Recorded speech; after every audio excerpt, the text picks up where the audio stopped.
Like many, I was ranting about the disgraceful traffic gridlock in central Belfast. And now this won't be alleviated by the decision to open bus lanes for taxis. An obvious unintended consequence of this decision is that cycling in Belfast will now be even more treacherous, hard as that is to believe. Now, while lamentable oversight and underinvestment in our road system is the main culprit of today's difficulties, another less obvious contributor could be the fact that Securocrats during the Troubles had a hand in our road planning. An old friend of mine, Dr Tim Cunningham, who presently lectures in the Pratt Institute in New York as a visiting professor in social studies, well, Tim has a book coming out soon entitled Human Rights and the Architecture of Conflict, and he hosts a podcast on the subject.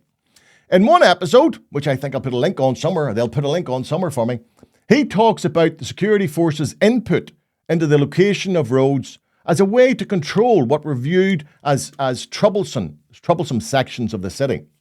As an example, he explains why the Westlink was located where it is and why it is the shape it is, memorably describing it as a modern-day moat around West Belfast. Now, personally, another example which I witnessed is the positioning of Ballards to close off streets in North Belfast. Now, would you believe it? While these bollards are close enough to ensure civilian cars can't pass through them, they're just wide enough to allow the more narrow police and army Land Rovers to get through. Was this just luck? Just perhaps? I think not.